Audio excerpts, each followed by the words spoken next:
Hi guys, welcome back. It's Lisa. If you're new to the channel, welcome. I hope you will stick around and subscribe. Today we've got another super simple glam DIY for us. We're going to be making a glam crystal mirror display stand or a glam crystal mirror display tray. And so what you're going to need one sheet of this glitter foam paper, and this can be found at Efavormart. You'll also need some of these Angel's Tears pendants, also from Efavormart. Efavormart is an online retailer of event decor, event lighting, event supplies, and so much more.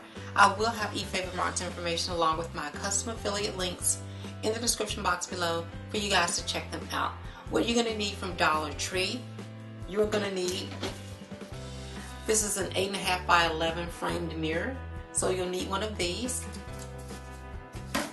You're also going to need a pack of these name card or place card holders from Dollar Tree. They come in a pack of 4. You're going to need a large piece of foam board.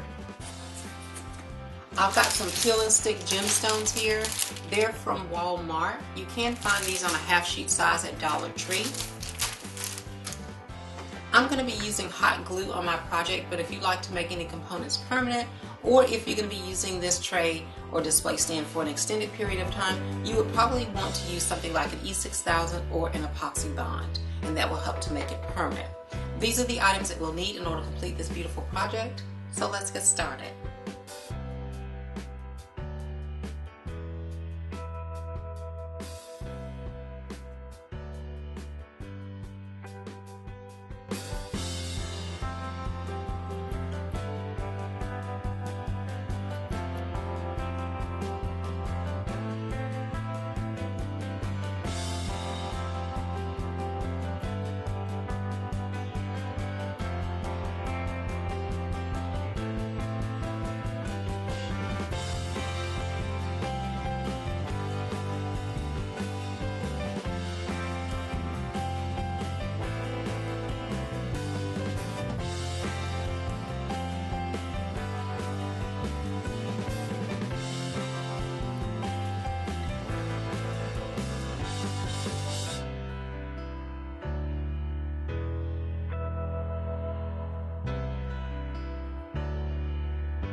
Okay, you guys, didn't this Glam crystal mirror display stand or display tray turn out absolutely beautifully? This was so easy to make, and it is super versatile. You could use this as a display stand or a display tray. I decided not to put the handles on because I felt like it was just elaborate enough without putting those little handles on. And unless you glue them down with E6000, they're probably not going to be useful to lift the tray with anyway. So I decided not to add them. But yeah, I mean, you could use it also as a vanity mirror. But let's go ahead and start decorating with it. Well, there you have it, you guys. Another beautiful and super simple Glam DIY. I hope you all will give this easy DIY a try. If you like these kinds of Glam DIYs and Glam videos, please be sure to give this video a thumbs up and share my videos with your friends. If you're new to the channel, I hope you will subscribe. Hit the notifications bell so that you don't miss any of the future uploads, and I'll see you all in the next video. Bye-bye.